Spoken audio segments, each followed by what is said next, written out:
اللہ الرحمن الرحیم السلام علیکم ورحمۃ اللہ وبرکاتہ اہلا وسہلا اقرا معہد الحافظات بشاور شارع ورسد جماعت عالیہ دم مضمون مشکات المصابیح جلد اول سبق نمبر 8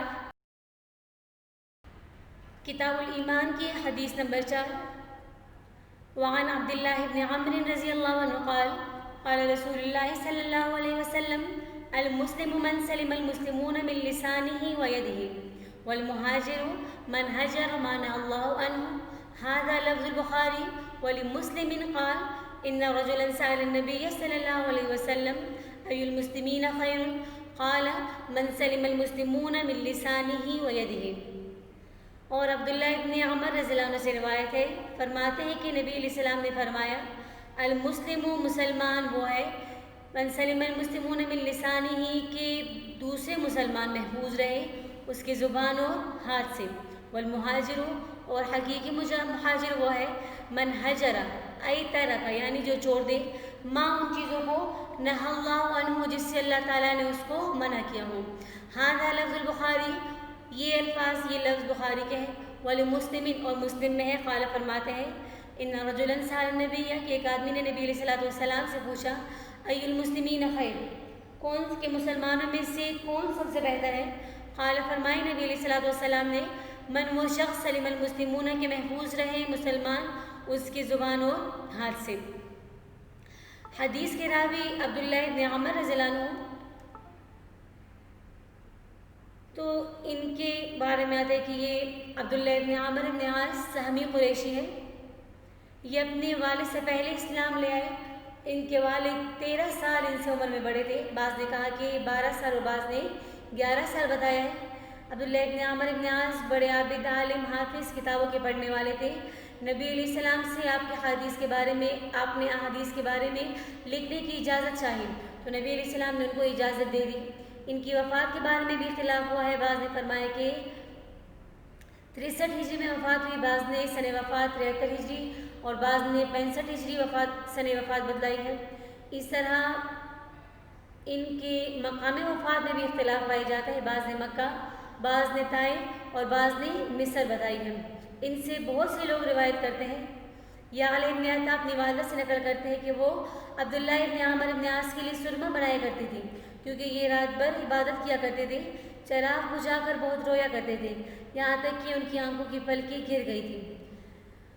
اور یہ حضرت ابو ہریرہ سے زیادہ روایت کرتے تھے، لیکن ان کی روایت کی تعداد 700 ہے جو کہ حضرت ابو ہریرہ کی روایت سے کم ہے.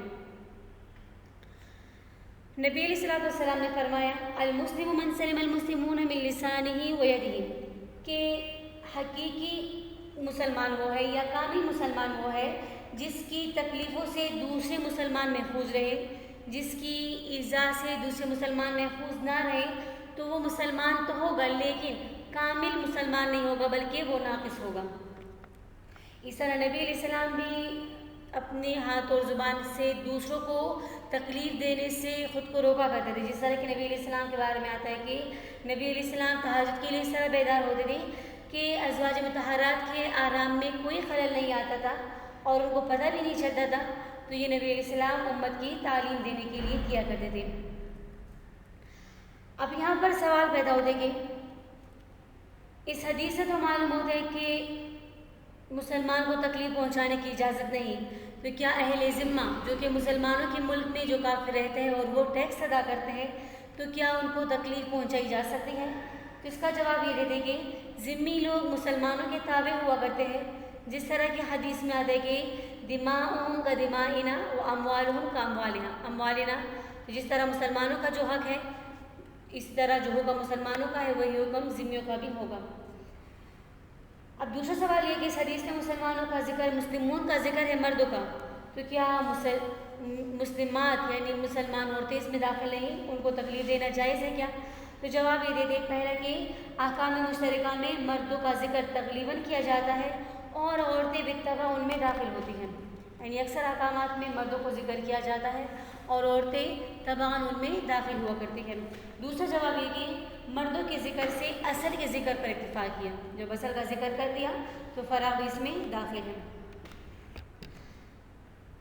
من لسانہ و یدہ من لسانی ہی فرمایا، من کلامی ہی نہیں فرمایا؟ تو جواب یہ دیتے کہ اگر من کلامی ہی فرماتے تو زبان سے جو ایذائے بغیر کلام کیے پہنچتی ہیں وہ شامل نہ ہوتی۔ مثلا کسی کو زبان سے اشارہ کرنا، جس کو دوسرے الفاظ میں چڑھانا بھی کہتے ہیں، تو چونکہ لسان عام ہے بنسبت کلام کے، اسی لیے یہاں پر من لسانی ہی فرمایا، من کلامی ہی نہیں فرمایا۔ اب اس حدیث میں لسان کو ید پر مقدم کیا، ہاتھ کو ید پر مقدم کیا، اس کے مختلف وجوہات ہیں۔ پہلی وجہ تو یہ کہ لسانی ایذا یعنی زبان کے ذریعے جو ایذا پہنچائی جاتی ہے، تکلیف پہنچائی جاتی ہے، وہ اکثر ہوتی ہے۔ ہاتھ تو تھک جاتے لیکن زبان کبھی نہیں تھکتی۔ دوسری وجہ یہ کہ لسانی ایذا ہاتھ کی ایذا سے شدید ہوتی ہے اور زبان کا زخم دیر تک رہتا ہے، جس طرح کہ ایک شاعر کا شعر، جراحات السنان الحتیام ولا یلتام ما جرح اللسان، کہ ہاتھوں کے ذریعے جو تکلیف پہنچائی جاتی ہے وہ تو بڑھ جاتی ہے، لیکن زبان کے ذریعے جو انسان کو تکلیف پہنچائی جاتی ہے وہ زخم کافی عرصے تک باقی رہتا ہے۔ تیسری وجہ یہ کہ لسانی ایذا میں عموم ہے، زندہ اور مردہ دونوں کو شامل ہے، بخلاف ید کی ایذا کہ اس کا متعلق ایسے زندہ لوگ ہیں جو کہ سامنے موجود ہوں، اور اس کے برعکس لسانی ایذا زبان کے ذریعے ایذا کہ مردوں اور زندوں دونوں کو تکلیف پہنچائی جا سکتی ہے، مردوں کو بھی برا بلا کہا جا سکتا ہے، زندوں کو بھی ان کی بھی غیبت کی جا سکتی ہے، زندوں کی بھی، اس طرح یہ عام ہے، لیکن ہاتھ کی تکلیف صرف اسی کو پہنچائی جا سکتی ہے جو کہ سامنے موجود ہو۔ چوتھی وجہ یہ کہ عموماً لوگ زبان کی ایذا کو اہمیت نہیں دیتے اور اس سے بچنے کی کوشش بھی نہیں کرتے، تو اس کو مقدم کر کے اس سے بچنے کی زیادہ اہمیت کی طرف اشارہ فرما دیا۔ اگلا سوال یہاں پر یہ پیدا ہوتا ہے کہ تعزیر اور اس طرح اجرائی حدود بھی تو تکلیف ہوتی ہے، تو پھر یہ بھی جائز نہ ہو؟ انسان پر جو حد جاری ہوتے ہیں تو یہ بھی، اس سے بھی انسان کو تکلیف پہنچتی ہے، تو پھر یہ بھی جاری نہ ہونا چاہیے تھا، جائز نہ ہوتے؟ تو پہلا جواب یہ کہ حدود وغیرہ کی جو اجرا ہوتی ہے، تعزیر دینا، سزا دینا، تو یہ اصلاح کے لیے ہوتی ہے اور آخرت کے اعتبار سے، انجام کے اعتبار سے یہ راحت ہے، اسی لیے یہ جائز ہے۔ اور دوسرا جواب یہ کہ حدود وغیرہ اس حدیث سے مستثنیٰ ہیں۔ اگلا سوال حدیث میں یہ پیدا ہوتا ہے کہ حدیث میں صرف ہاتھ اور زبان سے ایذا کی ممانعت ہے، کیا ان کے علاوہ باقی اعضاء سے ایذا کی اجازت دی جاتی ہے؟ تو اس کا پہلا جواب یہ دیتے کہ عموماً ایذا کا صدور زبان سے ہوتا ہے، اس لیے ان کی تخصیص کر دی، دیگر اعضاء سے بھی ایذا پہنچانے کی اجازت نہیں، مراد یہاں پر پوری ذات انسان ہے۔ اور دوسرا جواب یہ دیتے کہ ایذا کی دو قسمیں ہیں، ایذا قولی اور فعلی، تو حدیث میں دونوں سے منع فرما دیا۔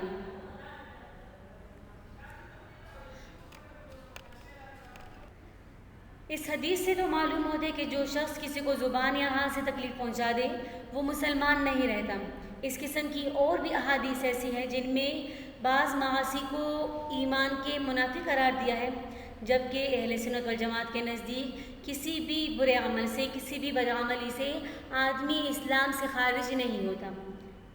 تو اس حدیث اور اس قسم کی دوسری حدیث کا جواب یہ ہے کہ یہاں پر نفی نفس اسلام کی مقصود نہیں بلکہ کمال اسلام کی نفی مقصود ہے۔ مقصد یہ کہ ایذا رسانی سے انسان کامل درجے کا مسلمان نہیں رہتا۔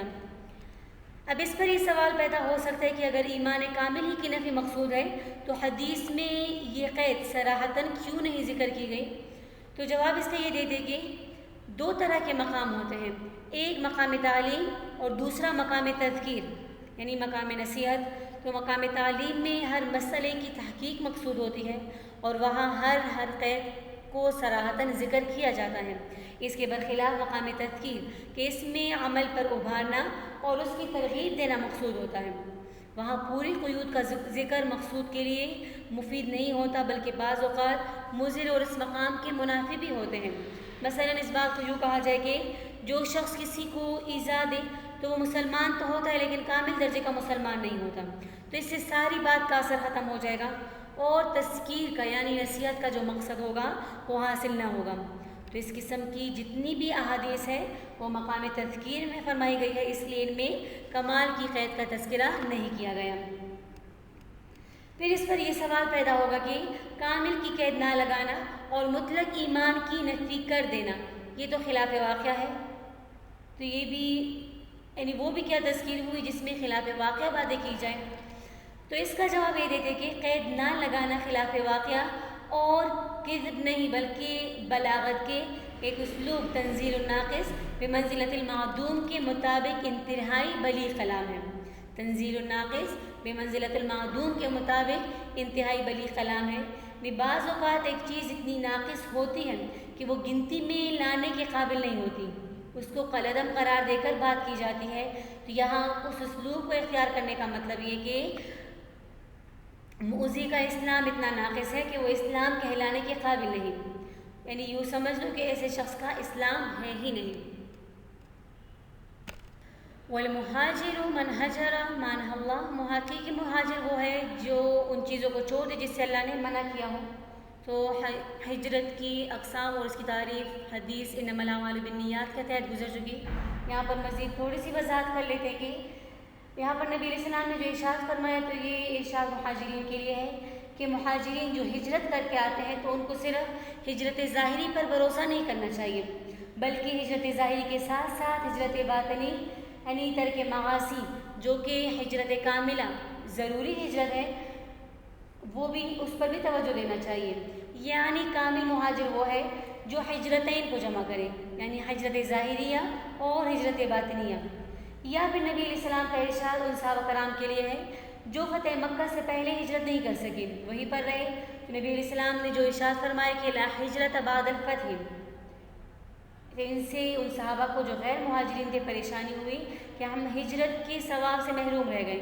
نبی علیہ السلام نے ان کی تسلی کے لیے فرمایا کہ اگرچہ ہجرت ظاہری تو ختم ہو گئی لیکن ہجرت باطنی یعنی ترک معاصی اب بھی باقی ہے، اس کو اختیار کرنے سے بھی آدمی مہاجر بن جاتا ہے. پھر آگے حدیث کا جو دوسرا جز ہے، قال مسلم کے الفاظ سال نبی صلی اللہ علیہ وسلم ای المسلمین خیر قال من سلم المسلمون من لسانه ویده. ان رجلا سال النبی صلی اللہ علیہ وسلم ای المسلمین خیر. اب ای المسلمین خیر یا ای الاسلام احب یا ای الاعمال افضل، اس قسم کے کئی سوالات مختلف مقامات میں رسول اللہ صلی اللہ علیہ وسلم سے کیے گئے ہیں. یہ سب سوالات متحد المعنی یعنی ایک ہی یعنی معنی میں متحد ہے یا متقارب المعنی معنی میں قریب قریب ہے. تو سب سوالوں میں پوچھنا یہ مقصود ہے کہ اسلامی اعمال میں سے سب سے افضل عمل کون سا ہے. سب کا جواب بظاہر ایک ہی ہونا چاہیے، اس لیے کہ افضل الاعمال تو ایک ہی عمل ہو سکتا ہے، لیکن احادیث میں جوابات مختلف آ رہے ہیں. کہیں یہ جواب ہے جو اس حدیث میں یعنی اپنی ایذا سے لوگوں کو بچائے رکھنا یہ سب سے افضل ہے. کہیں جواب میں فرمایا کہ اطعام الطعام، کہیں جواب میں فرمایا ایمان باللہ، اسی طرح کہیں جواب میں فرمایا الصلاۃ لوقتہا، کہیں جواب میں فرمایا الجہاد فی سبیل اللہ، تو کہیں فرمایا بر الوالدین. اس قسم کے اور بھی جوابات احادیث میں آتے ہیں. جب سوال ایک ہی ہے یا ایک جیسا ہے تو جوابات کیوں مختلف ہیں؟ تو اختلاف جوابات کی وجہ علماء نے مختلف لکھی ہیں، ان میں سے چند اہم پیش کی جاتی ہیں. پہلی وجہ تو یہ کہ اختلاف جوابات اختلاف احوال سائلین کی وجہ سے ہیں، یعنی ہر سائل کے حالات مختلف ہوتے ہیں. ہر سائل کے حالات پر نظر رکھ کر نبی علیہ السلام یہ بتانا چاہتے ہیں کہ تمہارے لیے یہ عمل سب سے افضل ہے. نبی علیہ السلام ہر شخص کو اس کے حال کے تقاضے کے مطابق جواب دیا کرتے تھے. دوسری وجہ یہ کہ اختلاف جوابات اختلاف مقامات کی وجہ سے ہے کہ جس موقع پر کسی نے سوال کیا اس موقع اور مقام کا تقاضا دے کر نبی علیہ السلام جواب دیتے تھے. اور اختلاف جوابات کی تیسری وجہ یہ بھی ہو سکتی ہے کہ اختلاف جوابات اختلاف جہات فضیلت کی وجہ سے ہیں، یعنی فضیلت کی جہتیں اور اعتبارات مختلف ہو سکتے ہیں. ایک اعتبار سے کوئی عمل بڑھ کر ہے تو دوسرے اعتبار سے اور عمل بڑھ کر، اس طرح تیسرے اعتبار سے کوئی اور عمل سب سے بڑھ کر ہے. اسی پر باقی کو بھی قیاس کیا جائے تو کوئی تعارض پیدا نہیں ہو سکتا. اگلی حدیث کی طرف دیکھیں، حدیث نمبر 5. وعن انس رضی اللہ عنہ قال قال رسول اللہ صلی اللہ علیہ وسلم لا یؤمن احدکم حتی اکون احب الیہ من والدہ وولدہ والناس اجمعین، متفق علیہ. حضرت انس رضی اللہ عنہ سے روایت ہے، فرماتے ہیں کہ نبی علیہ السلام نے فرمایا لا یؤمن احدکم، تم میں سے کوئی اس وقت تک کامل مومن نہیں بن سکتا حتیٰ یہاں تک کہ اکون میں ہو جاؤ احب الیہ، اس کے نزدیک سب سے زیادہ محبوب من والدہ، اس کے والد، ولدہ اور اس کی اولاد والناس اجمعین اور تمام کے تمام لوگوں سے۔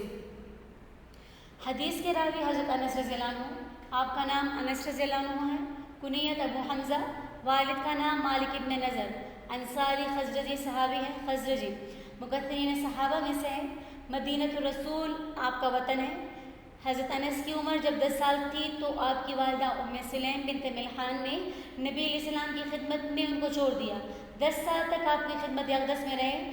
حضرت انس رضی اللہ عنہ فرماتے کہ 10 سال کے عرصے میں ایک مرتبہ بھی نبی علیہ السلام نے مجھے یہ نہیں فرمایا کہ تم نے یہ کام کیوں کیا یا تم نے یہ کام کیوں نہیں کیا۔ تو اس میں جہاں نبی علیہ السلام کی شفقت نظر آتی ہے تو وہاں حضرت انس رضی اللہ عنہ کا کمال بھی ہے کہ ایسا کہنے کا موقع ہی نہیں دیا۔ اس طرح نبی علیہ السلام نے حضرت انس رضی اللہ عنہ کے لیے دعا فرمائی، اللہم بارک فی مالہ و اولادہ و طول عمرہ واغفر ذنبہ۔ تو طول عمر کا یہ حال تھا کہ 106 سال عمر پائی، بصرہ میں 93 ہجری میں وفات پائی، اور اولاد کا یہ حال تھا، اولاد میں برکت کا۔ فرماتے کہ میں نے 100 سے زائد اپنی اولاد کو اپنے ہاتھ سے دفن کیا، اور رزق میں برکت کا یہ حال تھا کہ باقی لوگوں کے باغ سال میں 1 مرتبہ اور حضرت انس رضی اللہ عنہ کا باغ سال میں 2 مرتبہ پھل دیتا تھا۔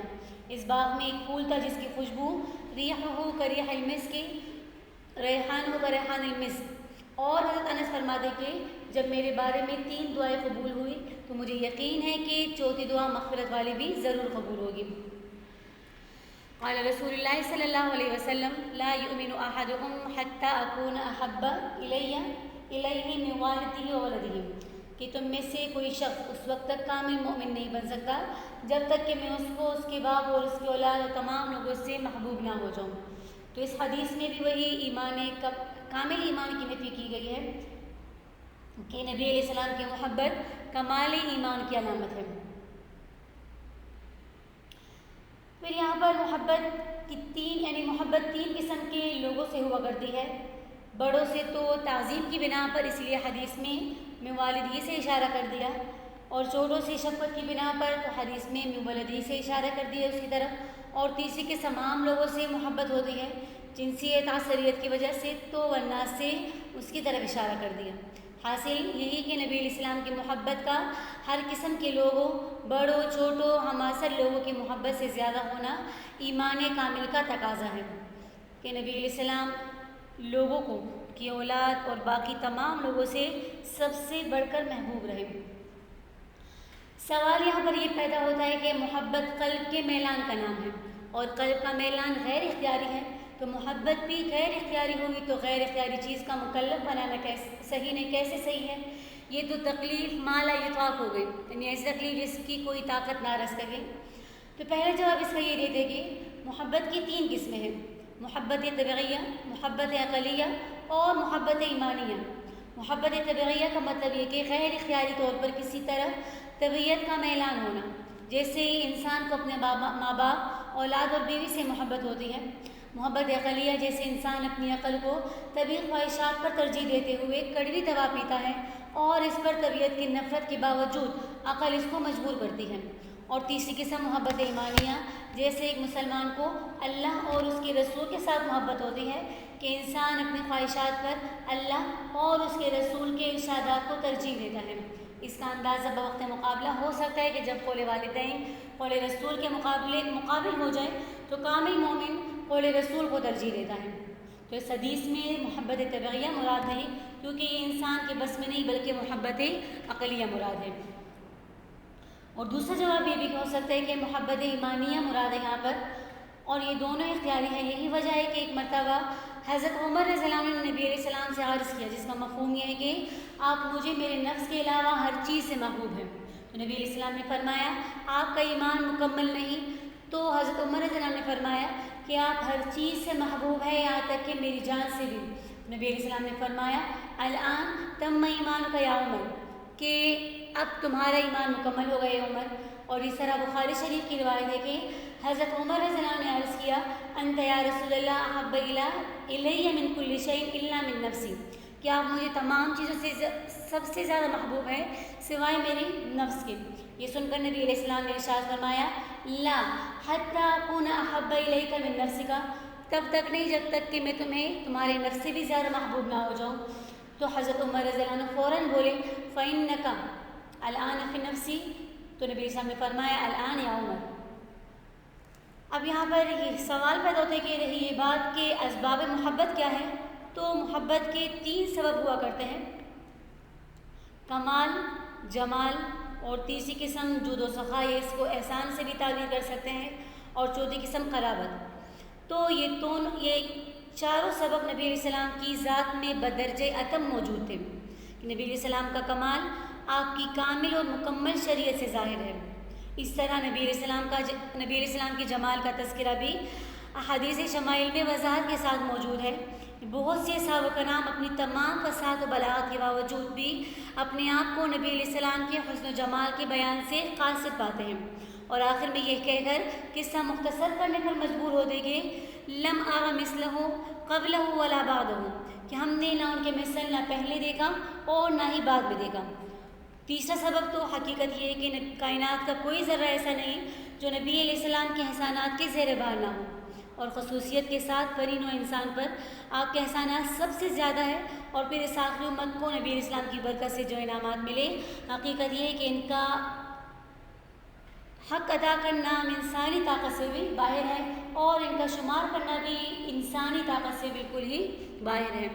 اور چوتھا سبب جو ہے قرابت، یعنی نسب اور رشتہ داری کی وجہ سے آپس میں جو محبت ہوتی ہے اسے قرابت کہتے ہیں۔ نیز نبی علیہ السلام کی قرابت دوسروں کی قرابت سے اقویٰ ہے، کیونکہ دوسروں کی قرابت جسمانی ہے اور نبی علیہ السلام کی قرابت روحانی ہے۔ اللہ تعالیٰ کے اس قول کی وجہ سے النبی اولیٰ بالمؤمنین من انفسہم، کہ نبی سے اہل ایمان کا تعلق اپنی ذات سے بھی زیادہ ہونا چاہیے۔ آپ صلی اللہ علیہ وسلم بمنزلہ باپ کے ہیں۔ اس طرح ابو داؤد میں حضرت ابو ہریرہ رضی اللہ عنہ سے مروی ہے کہ قال رسول اللہ صلی اللہ علیہ وسلم انما انا لکم بمنزلۃ الوالد۔ تو ان تمام اسباب کی وجہ سے نبی علیہ السلام سے محبت کا سب سے زیادہ ہونا عقل کا تقاضا ہے، کہ انسان کو سب سے زیادہ محبوب نبی علیہ السلام ہی رہے، اپنے مال، جان، اولاد، غرض، ہر چیز سے محبوب اسے نبی علیہ السلام کی ذات ہو۔ ان تمام کے مقابلے میں نبی علیہ السلام کے قول کو ترجیح دینی چاہیے۔ اب یہاں پر سوال پیدا ہوتے کہ والد کا ذکر ولد پر کیوں مقدم کیا؟ تو جواب یہ دیتے کہ کثیر الوجود ہونے کی وجہ سے، کیونکہ والد ہر شخص کا ہوتا ہے لیکن ولد ہر شخص کا نہیں ہوتا۔ پھر یہ سوال کہ حدیث میں نفس کا ذکر نہیں، تو پہلا جواب یہ دیتے کہ حدیث میں نفس کا ذکر تھا، راوی نے اختصار کی وجہ سے اس کو حذف کر دیا۔ دوسرا جواب یہ کہ جب اولاد کا ذکر ہو گیا تو اپنے نفس کا ذکر بھی ہو گیا، کیونکہ بس اوقات انسان اپنی اولاد پر اپنی جان قربان کرنے کے لیے تیار ہو جاتا ہے اور خود کو قربان کر دیتا ہے۔ اور تیسرا جواب یہ کہ والناس میں نفس بھی شامل ہے۔